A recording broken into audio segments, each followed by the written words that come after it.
Yes, what you're looking at right now is a man realizing that his career is over and everyone who's loved him will never look at him the same. So how could it be? How could a man that was at the pinnacle of content creation have such a disgraceful fall from the top?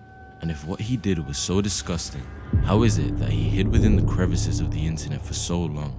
And why did his prosecution take as long as it did? It's all abnormal. Well, it turns out that our beloved Dr. Disrespect is a lot more manipulative and twisted than we'd ever thought. It was 2020 and streaming was at an all-time high. Streamers were finally being recognized on a worldwide scale, and just the idea of being a streamer was seen for its benefits. But what also was at an all-time high was the Me Too movement within the gaming industry, with almost 70 allegations of sexual misconduct and assault being levied against big-time streamers, esport broadcasters, and game developers in less than a year. And one thing was common in all of these allegations: it was always people in positions of power and fame that allegedly took advantage of people that were either fans, worked for them, or were their quote-unquote friends. Twitch would then address the chaos and outcry from the community by June 21st, 2020, stating that we are actively looking into the accounts concerning streamers affiliated with Twitch and will work with law enforcement where applicable. To most people at the time, this was just a regular old statement that corporations release to avoid bad press and make it look as though they're busy fighting the injustices that go on within their own house, involving people that they constantly promote and pay. Although what I said was somewhat true, it seemed as though Twitch really lived up to their promise. Just 5 days after the release of this statement, Dr. Disrespect, aka Guy Bayham, was permanently banned from Twitch and never to be promoted or seen on the platform again. And people were absolutely furious, throwing every insult at Twitch and their team. Twitch would then release a statement that said, "As is our process, we take appropriate action when we have evidence that a streamer has acted in violation of our community guidelines or terms of services. These apply to all streamers regardless of status or prominence in this community." But there was a problem. No one, and I mean no one, would know why he was actually banned. Not Twitter, other creators, or any outside parties. Nobody knew that Twitch hunting down sexual predators and Dr. Disrespect being banned were absolutely related, and if anything, were consecutive. The confusion around the situation and the uproar would allow Dr. Disrespect to portray himself as the fallen hero who fell victim to a corrupt corporation, stating that Twitch has not notified me on the specific reason behind their decision. Firm handshakes to all for the support during this difficult time. He acted oblivious about the situation at the time, instead letting people think that his ban was unjustified and continued to stream and play on other platforms as if nothing happened, ultimately not revealing the real reason behind his ban and retaining a majority of his audience. And although nobody knew it, it seemed as though that the allegations would stay behind the dark curtains of Twitch forever. Now, fast forward to almost 4 years later. Yes, you heard me right. 4 years. An anonymous Twitch employee has come out and exposed Dr. Disrespect for the predator he is. Rumors of why Dr. Disrespect was really banned were circulating once again many years later. A Twitter account by the name of Cody Connors would then shock everyone when he stated that the reason he was banned was because he got caught sexting a minor in the then existing Twitch Whisper product, and that even after knowing of her age, he continued to message the minor. He also allegedly inquired about her plans to attend TwitchCon, an event that he was always present at. At the time of this claim, there was no concrete evidence, but more of just an allegation. It was reposted by many creators such as Jake Lucky and other accounts as he was condemned by friends, other creators, and almost all of Twitter, with Connors even adding "Case closed, gang," almost signifying that he was sick of Dr. Disrespect's years of lies and that the truth was much more simple and sick than he led on. But wait, before we get into Dr. Disrespect's response, the aftermath, and how monumentally finished his career really is, we need to answer a few questions. How did things escalate to this extent? A man proclaimed to be the lone hero that defied big corporations was now being spat on for alleged pedophilic behavior, to the point where his entire career is on the line. And if it was that serious, why was it kept under wraps for so long? Well, to get the answers we need, we have to go back a little. Before his infamous ban, Dr. Disrespect would have one last stream. Okay, who's it? I appreciate everyone watching today. Who's it in the backyard? Who is going to be looking?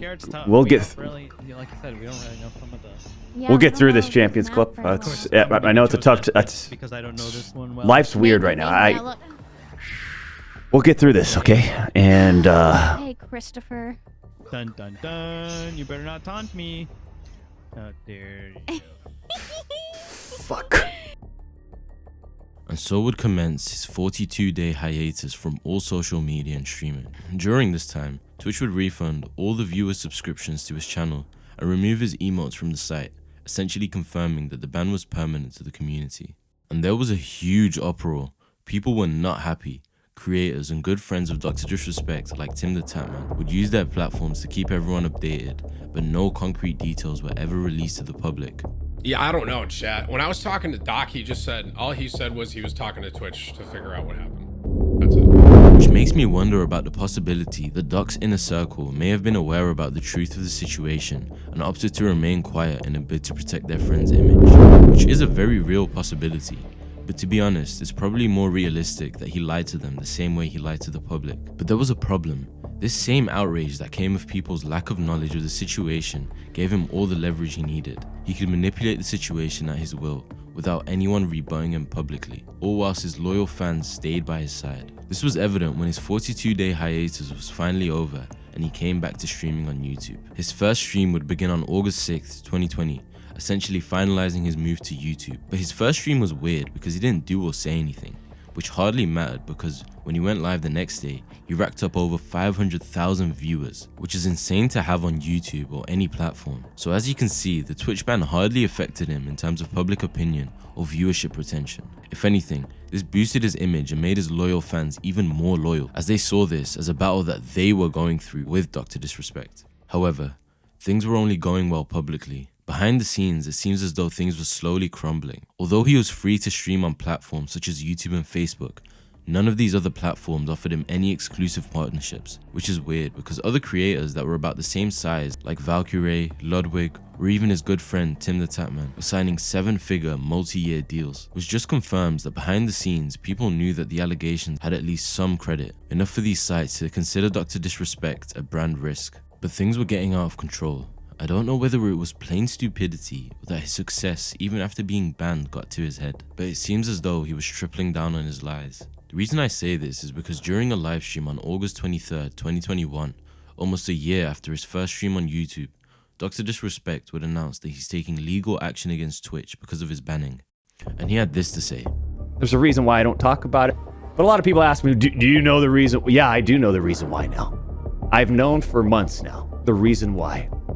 And I'll just say this right now, champs. There's a reason why we're suing the fuck out of them, okay? I don't know how else to put it. The amount of damages and you just don't... No. When asked by a viewer for more details about the conflict, he would say, imagine the Navy going in there and getting rid of you, just out of nowhere, and then bringing in 3 new cadets because you know what?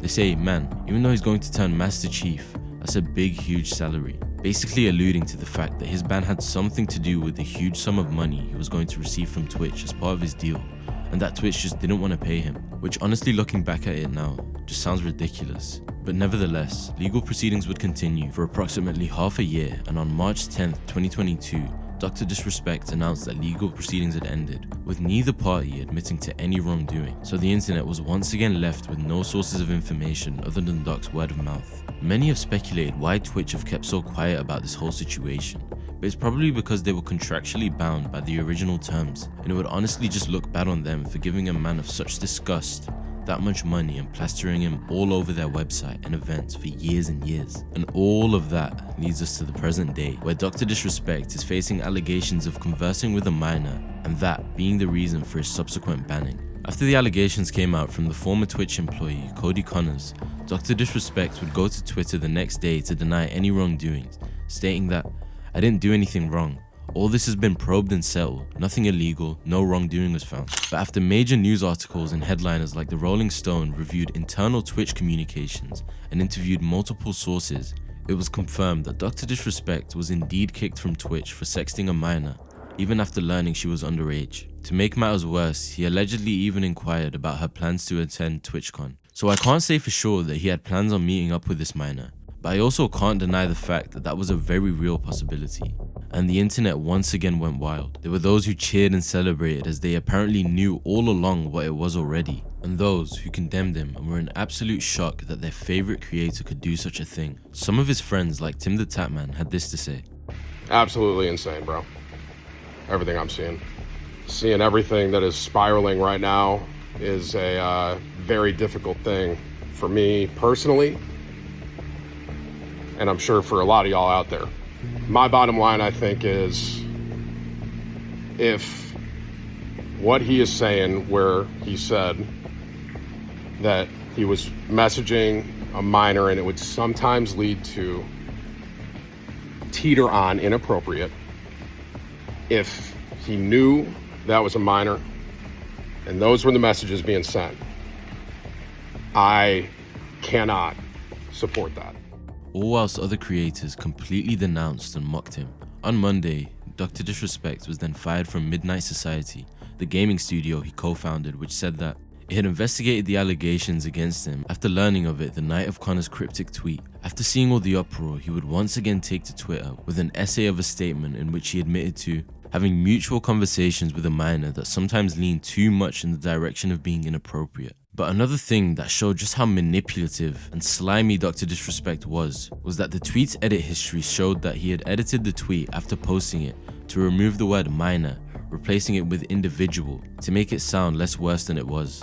But once readers noticed this change, the word minor reappeared once again. In an attempt to save face, he would then carry on spouting information about things we never got the answers to, such as his earlier court dispute with Twitch. I went through a lengthy arbitration regarding a civil dispute with Twitch, and that case was resolved by a settlement. He would then end his statement with some less than kind words to his quote-unquote haters, telling them that he isn't going anywhere. And so essentially, this statement was proof of him acknowledging that the allegations were true, but insisting that he has changed, whilst also insisting that there was no wrongdoings. And I'm not even sure that all of these things can be true at the same time. And so, whilst the situation is slowly developing, it looks like we'll still have to wait a little longer for any more concrete judgments or pieces of evidence. But one thing's for sure, whether you hated or loved him, Dr. Disrespect's name will forever be tarnished on every social media.